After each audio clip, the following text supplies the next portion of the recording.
नमस्कार एवरीवन। आज हम बात करने वाले हैं सीयूईटी फॉर्म्स या सीयूईटी के पूरे एंट्रेंस एग्जाम का जो प्रोसेस है उसमें कुछ कॉमन मिस्टेक्स जो बच्चे करते हैं वो मिस्टेक्स ना हो, क्योंकि सीयूईटी का फॉर्म आपका 29 फरवरी से भरना शुरू हो जाएगा टेंटेटिवली, अगर आ जाता है तो। लेकिन इस दौरान बच्चे बहुत पैनिक करेंगे। बच्चे अलग अलग जगह में जा करके, साइबर कैफेज में जा करके, या अगर उनके कोई जानकार हैं उनसे वो अपना काउंसलिंग करा करके and then they will be filling up the forms. बहुत सारा कियोस्क होता है, क्योंकि सीयूईटी का जो एंट्रेंस एग्जाम है, मैं पहले के अपने वीडियोस में बता चुका हूं कि बहुत कॉम्प्लिकेटेड प्रोसेस होता है। लेकिन जिन जगहों पर आप लोग गलतियां करते हैं जिसकी वजह से बच्चे का एडमिशन रह जाता है, आज मैं उन जगहों को यहाँ पर इस वीडियो के थ्रू आपको बताऊंगा कि आप कैसे गलतियां ना करें और आपका एडमिशन स्मूथली हो जाए आपके डिजायर्ड यूनिवर्सिटी या कॉलेज में। तो स्टार्ट करते हैं। मैंने यहाँ पर कुछ 10 कॉमन मिस्टेक्स ली हैं और आज हम इस वीडियो के अंदर इन्हीं 10 कॉमन मिस्टेक्स के बारे में बात करेंगे। तो पहला नंबर आता है कि सीयूईटी के फॉर्म फिलिंग में क्या क्या गलतियां होने की पॉसिबिलिटी रहती है। As CUET has already announce कि सीयूईटी का फॉर्म जो है ये 28-29 फरवरी को आउट होगा और बच्चे जो है सीयूईटी यूजी का फॉर्म अपना फिलअप करना शुरू करेंगे। जो सबसे बड़ा ड्रॉबैक मैंने देखा कि जो बच्चे दिल्ली एनसीआर के हैं और अगर वो चाहें कि उनको अपना एग्जाम सेंटर दिल्ली एनसीआर में मिल जाए, बट अगर वो फॉर्म को फिलअप करने में डिले करते हैं, तो लास्ट 2 इयर्स में ऐसा देखा गया है कि बच्चों के एग्जाम सेंटर दिल्ली के बाहर किसी दूसरे स्टेट में चले जाते हैं। और ये ह्यूमन नेचर है कि कभी भी कोई भी पेरेंट या बच्चा कॉल करके सीधे से यही पूछता है कि सर फॉर्म भरने की लास्ट डेट क्या है। और हम बीइंग द काउंसलर हमेशा बच्चे को यही बोलते हैं कि बेटे आप लास्ट डेट का वेट ना करें, आप बल्कि फॉर्म को बहुत जल्दी से जल्दी इसको करने की कोशिश करें, ताकि जब आप उसमें अपने सेंटर्स दिल्ली एनसीआर के डालें एग्जाम सेंटर, तो आपको दिल्ली एनसीआर का एग्जामिनेशन सेंटर अलॉट हो जाए। लास्ट टाइम मेरे बहुत सारे ऐसे स्टूडेंट्स थे, किसी का सेंटर चंडीगढ़ था, जयपुर था, इंदौर था। काफी सारे बच्चों को बाहर जाकर के एग्जामिनेशन लिखना पड़ा और वो एक बहुत क्योस सिचुएशन होती है, क्योंकि तब आपको अपनी टिकट्स करनी है, आपको होटल्स में अकोमोडेशन ढूंढने हैं, बहुत मुश्किल हो जाता है। सेकेंड, जब हम फॉर्म भरते हैं उसी वक्त आपको यूनिवर्सिटीज के अंदर कोर्सेज का सिलेक्शन करना होता है। जैसे मैंने आपको पहले भी बताया कि सीयूटी के अंदर तकरीबन अब के बाद 300 से 400 यूनिवर्सिटीज होंगी, क्योंकि लास्ट ईयर 250 यूनिवर्सिटीज इस एग्जाम के अंदर पार्टिसिपेट करी थी। तो जब आप सीयूटी का फॉर्म भरेंगे उसके अंदर आपको यूनिवर्सिटी सेलेक्ट करने हैं और यूनिवर्सिटीज के अंदर पर्टिकुलर कोर्सेज का भी सिलेक्शन करना है। कोर्सेज यूनिवर्सिटीज के अकॉर्डिंग चलेंगे, लेकिन जो सब्जेक्ट कॉम्बिनेशंस आपको देने हैं, let's say general aptitude test होता है, लैंग्वेज होता है, डोमेन सब्जेक्ट्स होते हैं। तो कहीं कहीं पर कोर्सेज में आपके डोमेन सब्जेक्ट नहीं लगेंगे, कहीं पर सिर्फ डोमेन सब्जेक्ट के बेसिस पर एडमिशन होगा, तो कहीं सिर्फ जीएटी और इंग्लिश के बेसिस पर आपका एडमिशन होने वाला है। मतलब कि जब हम फॉर्म फिलअप कर रहे हैं, जब हमने यूनिवर्सिटीज को ऑप्ट करा और उनके अंदर हमने कोर्सेज को ऑप्ट करा, तो ये बहुत ज्यादा जरूरी है कि आप लोग इस बात का पूरी तरीके से ध्यान दें कि उस पर्टिकुलर कोर्स के अंदर क्या एलिजिबिलिटी थी और कौन कौन से डोमेन जीएटी या लैंग्वेज में से किस चीज का नंबर वहां पर लगेगा, एंड अकॉर्डिंगली आपको वहां पर अपने सब्जेक्ट कॉम्बिनेशन लास्ट में चूज करने। तीसरे पॉइंट में आते हैं एंट्रेंस एग्जाम्स। जैसा कि डेट आ चुकी है 15 मई ऑनवर्ड्स, टेंटेटिवली इन्होंने एक डेट दिया था कि हम 15 मई से एग्जाम अपना कंडक्ट कराना शुरू करेंगे और 31 मई तक हो जाएगा। आई सीरियसली डोंट नो कि अगर ये पॉसिबल हुआ, क्योंकि जैसे कि फॉर्म फिलिंग भी 1 महीना लेट हो रहा है। ऑल दो, क्योंकि सीयूईटी ने अगर ये बात बोली है कि 15 से 31 मई के बीच में एग्जाम होगा, so as of now we just bang on the same, but may be कि ये कुछ थोड़ा बहुत अगर एक्सटेंड होता है, so there could be a possibility. Anyways, जब आप अपने एंट्रेंस एग्जामिनेशन के लिए जाएंगे तो एंट्रेंस एग्जाम वाले दिन बहुत सारे बच्चे ऐसे होते हैं जो सेंटर्स में टाइम पे नहीं पहुंचते। और यहाँ पर सेंट्रल यूनिवर्सिटीज की जो गाइडलाइंस होती है, एनटीए की जो गाइडलाइंस होती है, कि अगर आप एग्जाम सेंटर में अगर 1 मिनट भी लेट पहुंचेंगे तो आपको एग्जाम सेंटर के अंदर आपको एंट्री नहीं दी जाएगी। इसलिए एंट्रेंस एग्जाम वाले दिन जब आप अपना एग्जाम लिखने जाते हैं, मेक श्योर कि आप अपने एग्जाम सेंटर पे कम से कम 1 घंटे पहले पहुंचे और आप जाकर के अपना रोल नंबर वहां पर टैली कर ले कि मेरा रोल नंबर इसी कंप्यूटर लैब में है या नहीं है। तो ये बहुत ज्यादा जरूरी है। चौथा पॉइंट होता है रिजल्ट डिक्लेरेशन। रिजल्ट डिक्लेरेशन के टाइम पे आई एम श्योर ये जो पॉइंट है आपको बहुत अच्छे से समझना है, जो कि 99% लोग आज शायद ही आपको समझा पाएंगे। जो रिजल्ट डिक्लेरेशन होता है उसमें एक परसेंटाइल स्कोर आता है। जैसा कि मैंने बताया कि पेपर 15 से 20 दिन चलता है। सो लेट्स से कि आज राम ने जाकर के एग्जाम लिखा और उसने आज अकाउंट्स का पेपर अपीयर करा, इंग्लिश का अपीयर करा और आज पेपर इजी आया। कल श्याम जाता है और उसका पेपर डिफिकल्ट आता है, उसने भी अकाउंट्स और इंग्लिश का पेपर लिखा। तो अब इन दोनों के बीच में क्लैशेस तो हो ही सकते हैं। एक बच्चा बोलेगा यार मेरे दिन तो पेपर बहुत आसान आया, दूसरा बच्चा बोलेगा कि मेरे टाइम पे पेपर बहुत डिफिकल्ट आया। इन सब चीजों को रेक्टिफाई करने के लिए सीयूईटी एनटीए क्या करता है, जो पेपर आपका इजी आया जिस दिन उसके हाईएस्ट मार्क और जो पेपर डिफिकल्ट आया उसके हाईएस्ट मार्क को कंपेयर करके उन मार्क्स को नॉर्मलाइज किया जाता है और आपको एक परसेंटाइल स्कोर आता है। और यही वो रीजन है कि लास्ट ईयर भी काफी सारे ऐसे बच्चे थे कि लेट्स से कि अगर उनके 800 नंबर में से 760 कैलकुलेट कर रहे हैं, 760 कैलकुलेट कर रहे हैं, लेकिन जब रिजल्ट आया तो उनका 690 आया। ऐसा क्यों हो गया? क्योंकि आपने जिस दिन पेपर अपीयर करा होगा उस दिन पेपर इजी आया था और दूसरे बच्चों वाले दिन पेपर डिफिकल्ट था, आपकी डिफिकल्टी लेवल कम थी। बाद में इनको नॉर्मलाइज किया गया और इसलिए आपके स्कोर डाउन हो गए। तो ये कोई सरप्राइज फैक्टर नहीं है कि आप 800 के पेपर में 780 करके आए।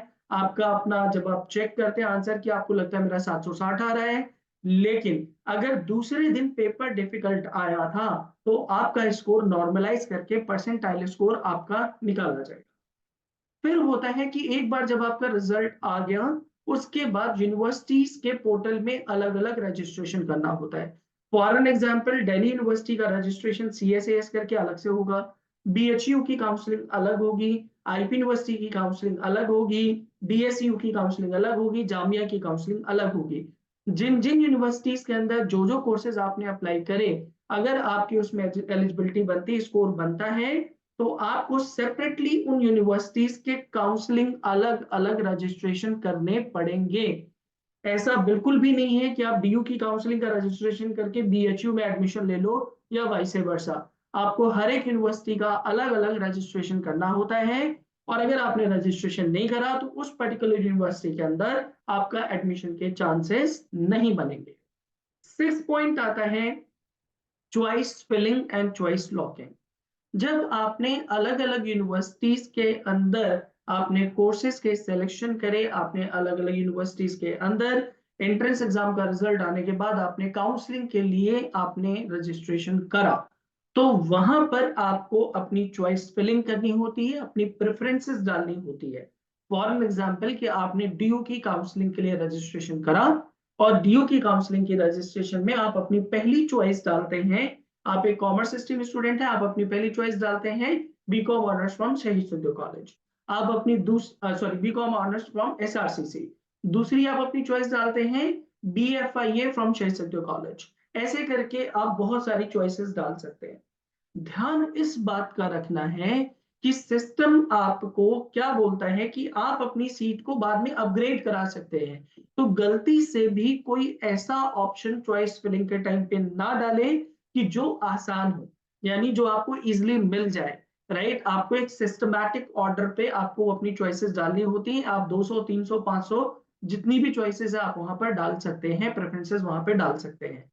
प्रेफरेंस जब आप डालोगे तो पूरे orders, it's very much important कि बच्चों को पता होना चाहिए कि कौन से कोर्स का ऑर्डर कहां पर आता है, मुझे कहां पर किस रैंक पे उस पर्टिकुलर कोर्स को ऑप्ट करना चाहिए।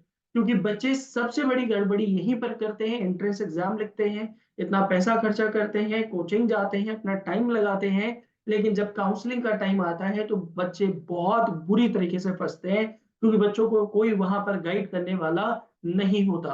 आपने काउंसलिंग जब अटेंड करनी है, मेक श्योर कि आपको सारी चीजें कोई बताने वाला हो और उसको इन सारी चीजों का प्रॉपर नॉलेज हो, एक्सपीरियंस हो, तभी कुछ आपकी बात बनती है।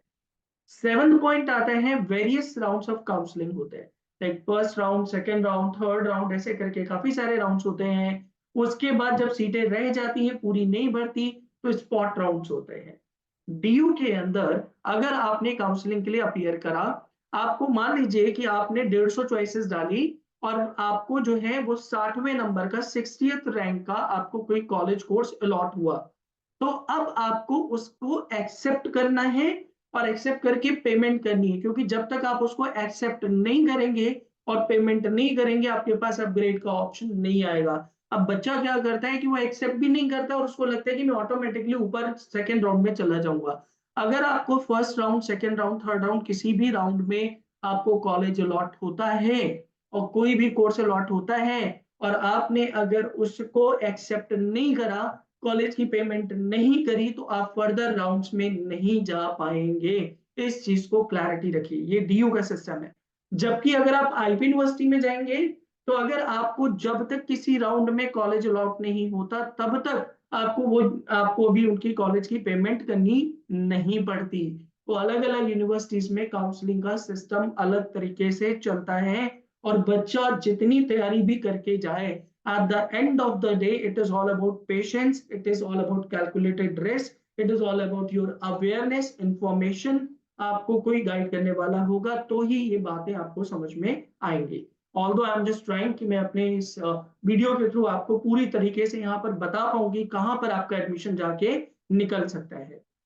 एक पॉइंट अगर आप देखेंगे, सीट एक्सेप्टेंस और अपग्रेडेशन, ये मैंने आपको बताया कि डीयू में एक्सेप्ट करने के बाद ही अपग्रेड होता है, जबकि आईपी में क्या होता है, जब तक आपको अलॉट नहीं हुआ तब तक आपको एक्सेप्ट का ऑप्शन ही नहीं आएगा।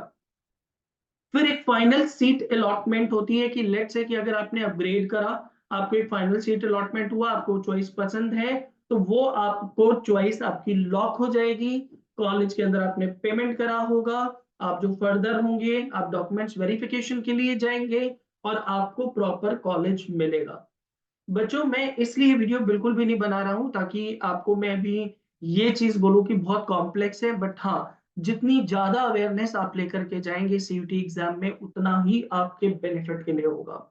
आपने सुना होगा कि डीयू की सीटें खाली रह गई थी 2022 में, राइट? वहां पर भी एक मैं आपको एक लूप होल बता देता हूं।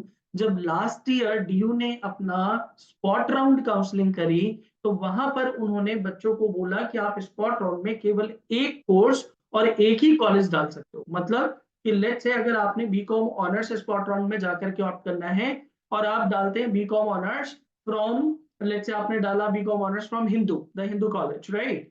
और अब आप उसमें ज्यादा ऑप्शन नहीं डाल सकते, तो अगर आपको हिंदू अलॉट नहीं हुआ, तो मतलब वो आपका स्पॉट राउंड भी चला गया। और यही वो रीजन था कि जब आपको स्पॉट राउंड में जाएंगे, तो स्पॉट तक का आपको काम ही नहीं करना। आपको एक तो अच्छा पढ़ना है कि आपको अच्छा कॉलेज पहले ही मिल जाए, आपको स्पॉट राउंड तक का वेट ना करना पड़े। प्लस मैं बच्चों को हमेशा क्या गाइड करता हूं कि जब आप सीयूटी के लिए जाएं या किसी भी एंट्रेंस एग्जाम के लिए जाएंगे, there has to be a backup plan. मैं यहाँ पर बैठ करके बहुत सारे काउंसलिंग कर रहा हूँ, बहुत सारे बच्चे आकर के मुझसे मिल रहे हैं, लेकिन मैं एक चीज ये नोट कर पा रहा हूँ कि बच्चा मेरे पास आता है, मुझे बोलता है सर मुझे साइकोलॉजी ऑनर्स करना है डीयू से। बट आप एक चीज ये समझो कि कंपटीशन कितना है। साइकोलॉजी में ह्यूमैनिटी वाला बच्चा भी जाएगा, कॉमर्स वाला भी जाएगा, साइंस वाला भी जाएगा, may not be that you be able to get your seat. तो क्या आप डीयू के अंदर और भी कोई बैकअप ले रहे हैं? नहीं ले रहे हैं, तो फिर क्यों नहीं ले रहे हैं? जब एक एग्जाम के थ्रू, एक ही सेट ऑफ एग्जामिनेशंस के थ्रू आपके पास इतने सारे ऑप्शन खुल जाएंगे, तो मेरे हिसाब से आपको सारे के सारे ऑप्शन लेके चलना चाहिए। आप क्या कर सकते हो? करियर लीडर्स में मैं पर्सनली बच्चों से मिलता हूं। इस दिए गए एड्रेस में आप मुझसे आकर के मिल सकते हैं। मेरे डायरेक्ट कांटेक्ट नंबर मैं आपको शेयर कर रहा हूं। आपके बेनिफिट के लिए है, यहाँ पर आकर के पहले एक काउंसलिंग अटेंड करिए। हम काउंसलिंग तो करते ही हैं, हम बच्चों के फॉर्म फिलिंग में भी हेल्प कराते हैं, और हम एंट्रेंस एग्जाम का पूरा मॉड्यूल, एंट्रेंस एग्जाम की पूरी कोचिंग कराते हैं, और एंट्रेंस के बाद बच्चे का जो भी काउंसलिंग प्रोसेस है उसमें भी हम आपकी मदद करेंगे। ये सिस्टम उन बच्चों के लिए बहुत ज्यादा इंपॉर्टेंट है, ये वीडियो उन बच्चों के लिए बहुत ज्यादा इंपॉर्टेंट है जो इस साल 12th का एंट्रेंस एग्जाम, 12th का बोर्ड एग्जाम लिख रहे हैं और उनको आगे चल के सीयूटी या कोई भी एंट्रेंस एग्जाम देना है। So please share with your friends. आप उन बच्चों तक इस वीडियो को पहुंचाइए, ज्यादा से ज्यादा लोगों को ये वीडियो देखना चाहिए ताकि वो इन कॉमन मिस्टेक से बचे। और अगर आपने कोचिंग करनी है, क्लासेस करनी है, आपने कुछ इंक्वायरी करनी है या आपको काउंसलिंग अटेंड करना है, आप डिस्कशन करना चाहते हैं, तो आप इन दिए गए नंबर्स पे कॉल कर सकते हैं या आप हमारे सेंटर पे डायरेक्ट विजिट कर सकते हैं। So wish you all the best and thank you so much.